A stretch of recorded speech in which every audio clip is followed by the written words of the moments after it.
Laissez-moi vous conter la merveilleuse histoire de Monsieur Bach. L'histoire d'un médecin un peu poète qui a fondé sans même le savoir, car il mourra avant, une des plus grandes escroqueries pharmaceutiques de notre époque.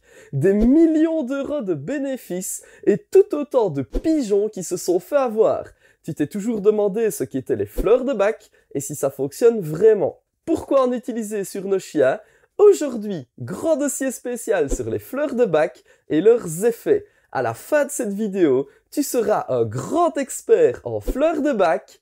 Générique. Un problème de comportement avec ton chien? Il n'écoute pas? Je m'appelle Grégory et je suis comportementaliste canin. Ma spécialité, les chiens difficiles. Ma méthode fonctionne là où les autres méthodes ont échoué. Arrête de subir les mauvais comportements de ton chien et commence dès à présent le travail sur laméthodegreg.com. Et avec ma méthode en ligne, finis les problèmes de comportement. Bonjour à toi, c'est Grégory, le comportementaliste canin. Suite au succès croissant des fleurs de Bach, de plus en plus utilisées sur nos chiens pour des problèmes d'anxiété et de comportement, voire parfois recommandées par des vétérinaires, j'ai décidé de te parler de ces fleurs de Bach en détail. Comme d'habitude, on en parle sans tabou et avec des sources à l'appui. Tout savoir sur les fleurs de Bach, c'est parti! Parlons tout d'abord de leur inventeur, Dr Édouard Bach.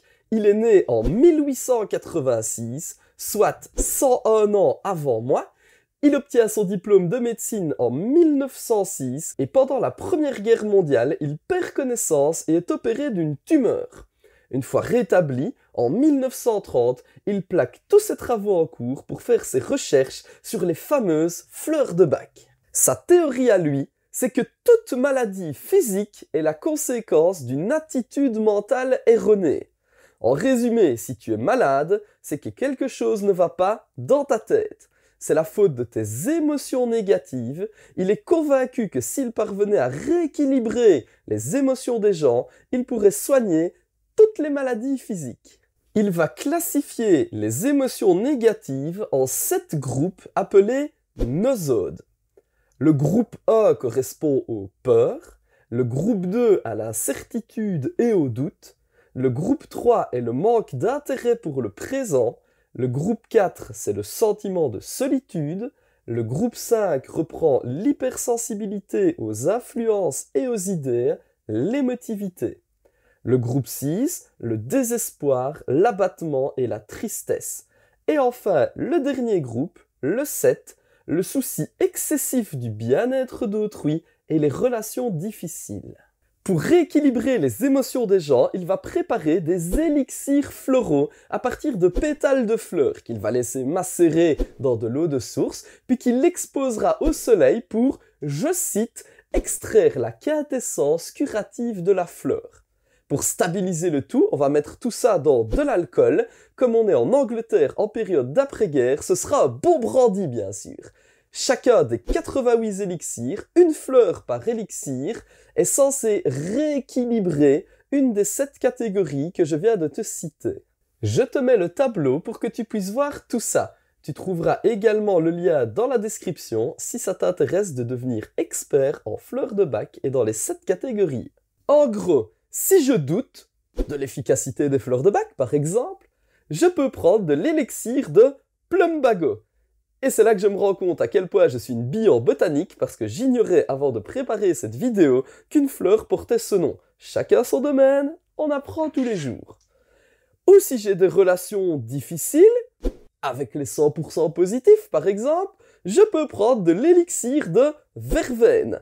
En gros, chaque fleur soignera un trouble émotionnel. Le truc, par contre, c'est qu'Édouard Bach était un peu poète et a décidé des effets de chaque fleur sur chaque émotion de façon complètement arbitraire. Il suivait son instinct et parfois, je le soupçonne d'avoir eu un peu la flemme. Par exemple, pour régler un problème d'impatience, on prendra un élixir de fleurs d'impatience. Voilà, comme la plante porte le même nom que le trouble, c'est pratique, on va même pas se faire chier à savoir si ça marche vraiment, c'est le nom qui le dit, c'est forcément ça.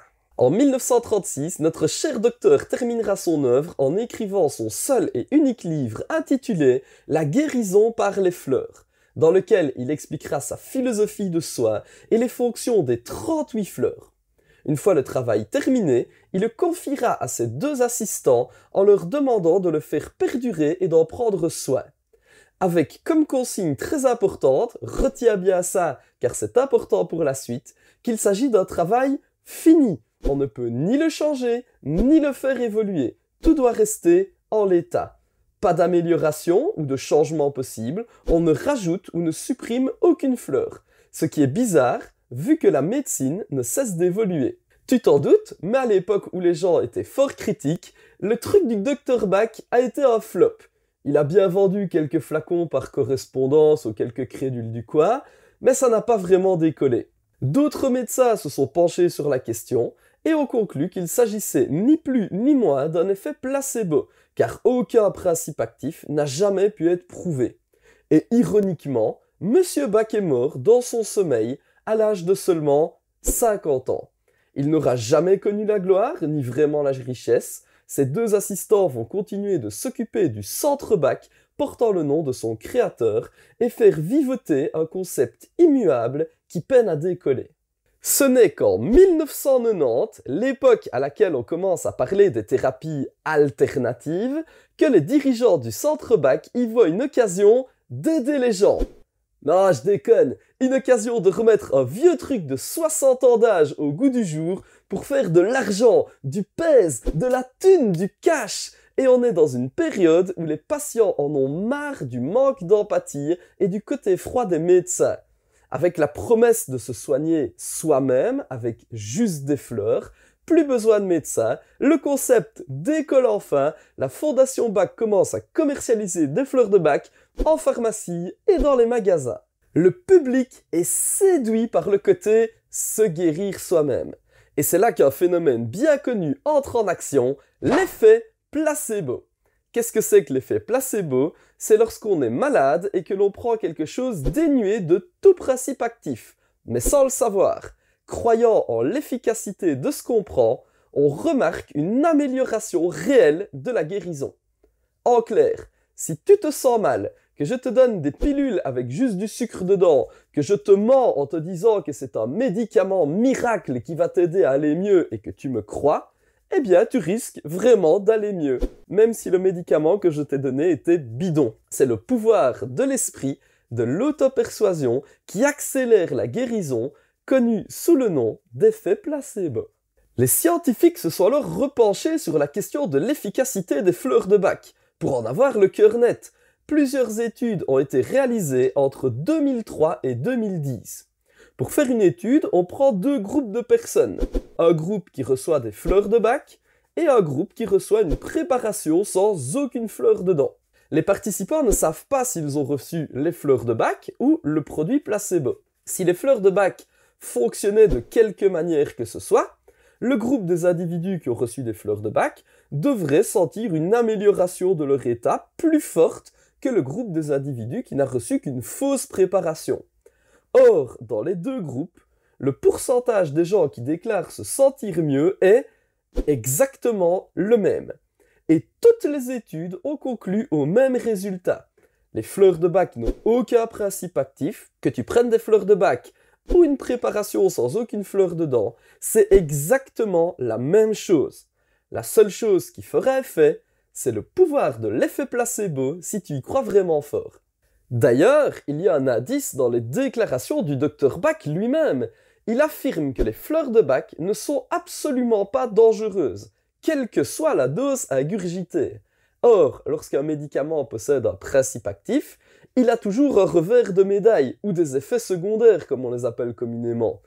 Or, si les fleurs de Bach n'ont aucun effet négatif, c'est tout simplement parce qu'elles n'ont aucun effet tout court, ni positif, ni négatif. Et c'est pour ça que c'est décliné à toutes les sauces. Tu peux l'utiliser sur ton chien, ton chat, ton canari, tant que tu en achètes, c'est parfait. Et tu entendras toujours des gens dire « ça a aidé mon chien pour son anxiété ». En fait, ce qui s'est réellement passé, c'est que le maître était tellement stressé qu'il refilait son stress au chien. S'il croit dans les fleurs de Bach, le fait de donner quelque chose au chien va le convaincre que ça ira mieux. Du coup, le maître sera moins stressé. Et comme le maître n'est plus stressé, il ne transmet plus son stress au chien. Et le chien va mieux. Les fleurs de bac n'ont absolument rien fait. L'effet placebo, oui. La communauté scientifique et médicale est unanime. Les fleurs de bac ne sont ni plus ni moins que du charlatanisme. C'est pour ça que les personnes qui les prescrivent n'ont jamais le titre de médecin ou de docteur, mais bien de conseiller en fleurs de bac, pour éviter les problèmes juridiques. Et en parlant de juridique, tu ne verras jamais de publicité pour les fleurs de bac, tout simplement parce que c'est interdit par la loi de faire de la publicité pour un remède dont l'efficacité n'a jamais été prouvée. Ça s'appelle, ni plus ni moins, du charlatanisme. Ma conseillère en fleurs de bac m'a dit que les études scientifiques, c'est bidon. C'est parce qu'ils ne comprennent pas que si on ne retrouve aucun principe actif dans les fleurs de bac, c'est normal. En fait, ce qu'il faut chercher, c'est l'énergie vibratoire des plantes. Et ça, les scientifiques sont incapables de le mesurer. Du coup, c'est faussé. Tu sabotes la réputation de ce super remède. Je suis complètement d'accord avec toi, Jean-Kévin. Aucun scientifique ne sait mesurer l'énergie vibratoire. Ni personne d'autre d'ailleurs. Tout simplement parce que cette mesure n'existe pas. Elle a été inventée par les charlatans pour défendre leur pseudo-remède mystique à 2 balles afin de ne pas accepter et de reconnaître l'inefficacité démontrée et prouvée de leur méthode. Si ça ne marche pas, pourquoi est-ce qu'on en voit partout alors? Excellente question, Jean-Kévin. On va parler un peu business. Regarde, je te montre quelque chose. On va se rendre sur Amazon pour acheter des fleurs de bac. Si on regarde le produit, on constate que les 10 ml sont au prix de 8,95 €. Jusque-là, c'est pas trop choquant. Maintenant, je t'invite à regarder le prix au litre. On va faire une petite règle de 3 et on arrive à 895 € le litre ou le kilo, c'est à peu près équivalent. Pour info, si tu veux acheter du homard, on est environ à 35 € le kilo, soit environ 25 fois moins cher que les fleurs de bac. La truffe noire coûte entre 500 et 1000 € du kilo. Les fleurs de bac sont donc au même prix que la truffe. Pour que tu ne te sentes pas trop couillon quand même, sache que le caviar de beluga est à 4300 € du kilo. C'est donc 5 fois plus économique de dépenser tes sous dans les fleurs de bac. Le prix, c'est normal. C'est sûr qu'il doit y avoir des trucs de dingue dedans. On va voir ça ensemble, Jean-Kévin. Regarde, j'ai trouvé la liste des ingrédients ici. Solution aqueuse, de l'eau donc, 5 fleurs, dilution à 5 centièmes de fois, et 27,7% d'alcool de raisin. Pour que tu comprennes bien, la dilution à 5 centièmes, ça veut dire que pour 500 ml de liquide, tu as 1 ml d'élixir floral. Pour 1 litre de fleurs de bac, tu as donc 2 ml d'élixir de fleurs, soit 0,2% du mélange. Et je te rappelle que pour faire ça, on prend des fleurs qu'on met dans de l'eau de source et qu'on laisse au soleil pour en faire sortir toute la quintessence. Et c'est tout. Alors, on va faire un petit calcul. Dans notre litre de fleurs de bac, on a 2 ml d'élixir de fleurs, des fleurs qui ont trempé dans l'eau. A priori, c'est pas ça qui va les ruiner. 277 ml d'alcool de raisin, 16,81 € les 277 ml. Et pour finir, de l'eau, 781 ml, 41 cents le litre d'eau. Vu le prix, je vous passe la règle de 3. On se retrouve donc avec un produit qui coûte moins de 18 € à la fabrication, plus le prix de quelques fleurs, on va être généreux et dire que ça coûte 20 € pour produire 1 litre, avec les prix du commerce, qui sera revendu, on va compter quand même 50 cents pour le flacon en verre, en sachant qu'avec 1 litre, on remplit 100 flacons, ça nous fait, en comptant très large, 70 € pour produire et emballer 1 litre, qui sera revendu 895 €. Tu sens comment la Fondation Bac essaye de t'enfler? Et là, j'ai fait le calcul avec les prix du commerce, le prix fournisseur est bien en dessous de ça. Mais ce n'est pas tout, parce que quand tu tiens la poule aux œufs d'or, tu ne la lâches pas. L'Institut Bac te propose de te former. La formation se fait en 3 modules. Le module 1 se fait en 2 jours de formation. Prix de la formation, 220 €.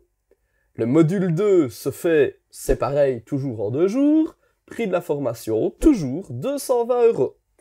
Et le module 3, pour devenir conseiller en fleurs de bac à ton tour, est à seulement 1000 €. 1440 € la formation au total. Mais attention, hein, à ce prix-là, la formation est reconnue. Non mais excepté par la médecine traditionnelle, toute la communauté scientifique, les autorités belges et les autorités françaises. Mais elle est reconnue par la fondation du Dr Bach en Angleterre. Ouah, super, on va loin avec ça. La discipline n'est reconnue et validée que par la fondation qui commercialise le produit et qui fait un max de thunes avec le concept. Si ça, c'est pas un gage de sérieux, je ne sais pas ce que vous attendez encore pour vous lancer. Mais comme vous serez reconnu, vous pourrez à votre tour escroquer, enfin je veux dire former des gens à votre tour en leur faisant payer 1440 € pour votre formation. Ah oui, et je me faisais une petite réflexion que je me permets de vous partager. Le système du Dr Bach, il l'a dit lui-même, c'est un système immuable et que ça n'évoluait pas. Le truc est resté pareil depuis 1936 et il n'y a qu'une documentation officielle au sujet des fleurs de Bach, le livre qu'il a écrit lui-même, La guérison par les fleurs, où il t'explique tout. Livre que tu trouves sur Amazon ou dans n'importe quelle librairie pour 12 €. Alors expliquez-moi pourquoi j'irais me ruiner à payer une formation à 1440 € pour qu'on me raconte la même chose que ce qui est écrit dans l'ouvrage original avec un risque de déformation ou d'interprétation alors que je peux acheter l'ouvrage original pour 12 €. À quel point est-ce que vous prenez les gens pour des couilles? Visiblement pas assez parce que certaines de ces formations sont complètes. Tant qu'il y a du pigeon à plumer, autant de se faire plaisir. Si je te suis bien, il n'y a pas d'effet du tout, donc pas d'effet négatif. Au final, la Fondation Bach, à part un peu délester les pigeons de leur argent, elle ne fait pas grand-chose de mal. Outre l'aspect immoral de vendre sciemment quelque chose qui n'est autre qu'un placebo à prix d'or à des gens un peu trop crédules et dont l'inefficacité a été étudiée et démontrée scientifiquement, il y a une autre raison qui me met vraiment hors de moi. La prise de placebo retarde ou annule le diagnostic. Je vais te prendre deux exemples que j'ai vécus personnellement et qui m'ont touché. Un jeune labrador de 6 mois, il souffrait d'anxiété de séparation. Lorsque sa maîtresse n'était pas là, il détruisait complètement la maison. Comme elle était pour les médecines alternatives, elle s'est tournée vers une conseillère en fleurs de Bach. La solution, donner des fleurs de Bach à son jeune chien. Évidemment, ça n'a rien changé du tout. Et son labrador a mangé tout son canapé tellement il était mal et stressé en son absence. Dans un premier temps, j'ai eu envie de sourire en me disant « Tant pis pour elle, sa bêtise lui aura coûté un nouveau canapé », mais 2 jours après, son labrador mourait, occlusion intestinale à cause de la mousse du canapé. Si elle avait fait appel à quelqu'un de compétent, on aurait pu lui proposer des solutions concrètes à mettre en place pour que ça n'arrive pas avec un vrai travail à faire sur le chien pour combattre son anxiété. Au lieu de ça, on lui a donné une fausse solution, un placebo. Comme elle était convaincue que ça allait fonctionner, elle n'a pas appelé un professionnel de l'éducation, elle ne m'a appelé que pour son chien suivant. C'est comme ça que j'ai eu l'histoire. On peut dire que c'est en grande partie l'escroquerie aux fleurs de Bach et ses croyances à elle qui ont causé la mort de son chien. Autre histoire, tout aussi joyeuse, une femme qui avait un Doberman agressif envers les gens lorsqu'elle le promenait dans la rue. Elle a consulté une naturopathe qui lui a proposé de mettre le chien sous fleur de Bach. Convaincue que ça allait fonctionner, elle a relâché sa garde. Résultat, un passant qui a dû aller à l'hôpital avec une grave morsure à la jambe parce qu'il est passé un peu trop près de son Doberman. À nouveau, il existe des vrais exercices de rééducation pour faire en sorte que ça n'arrive plus. Ça sert à ça le métier de comportementaliste. Mais comme on lui a refourgué une solution qui n'en est pas une, l'accident a eu lieu. Encore une victime des fausses solutions dont font partie les fleurs de Bach. Comme toutes les médecines dites alternatives et non reconnues, les fleurs de Bach retardent ou empêchent la prise en charge du problème. Ça met ton chien en danger, ton entourage en danger, et ça peut aussi te mettre toi en danger. Et là, ça me pose vraiment problème. Parce qu'au-delà d'une escroquerie à l'éthique douteuse, c'est une pratique qui met les gens en danger car ils pensent que le problème a été résolu alors que pas du tout. Maintenant, tu sais tout sur les fleurs de Bach. Tu connais leur histoire, la philosophie du Dr Bach, les catégories de fleurs, leurs effets prétendus. Tu sais à présent que ça n'a aucune valeur scientifique et qu'il a été démontré que c'était juste un placebo hors de prix. Avec toute une industrie derrière qui n'attend qu'une chose, trouver des gens suffisamment crédules et désinformés à qui ils pourront soutirer de l'argent en vendant des flacons, des bouquins et des stages de formation super onéreux. S'attaquer à des personnes crédules et vulnérables pour leur soutirer du pognon, affirmer des vertus sans aucune preuve scientifique et obliger les gens à les croire sur parole, pour moi, on est proche d'une secte. J'ai fait cette vidéo pour vous divulguer la supercherie, pour que toi, ton chien ou ton entourage ne soyez pas victime de cette escroquerie. Garde ton argent pour quelque chose qui t'aidera vraiment. Si tu connais quelqu'un qui a recours aux fleurs de bac ou que tu veux tout simplement contribuer à ouvrir les yeux de ton entourage, partage cette vidéo sur tes réseaux. Plus ce genre de vidéo va se répandre, plus les gens seront informés et moins il y aura de monde qui se fera avoir grâce à toi. Et n'oublie pas de t'abonner à la chaîne et de laisser un like pour me soutenir. On va commencer à aborder de gros dossiers. Et si malgré ma vidéo, tu restes convaincu par toutes ces foutaises, je te propose mon super remède miracle fait maison, à base de poils de lichen infusés dans de l'eau de source, une nuit de pleine lune, afin de récupérer toute leur quintessence, le tout mélangé à de la bonne bière belge pour avoir un goût bien supérieur à l'alcool de raisin. Comme je suis toujours honnête avec toi, tout comme la Fondation Bac, je n'ai aucune preuve scientifique du moindre principe actif, mais je te promets par contre que ça fonctionnera pas moins bien que les fleurs de bac. Ce sera meilleur et moins cher, car je te vends le tout seulement à 8 € les 10 ml. Alors si toi aussi tu veux rejoindre le club de pigeons homéopathes, achète mon produit, tu te sentiras vachement mieux. Le seul effet secondaire, c'est ton portefeuille qui le ressentira. Sur ces bonnes paroles de marketing pas du tout foireuses, je te dis à la prochaine!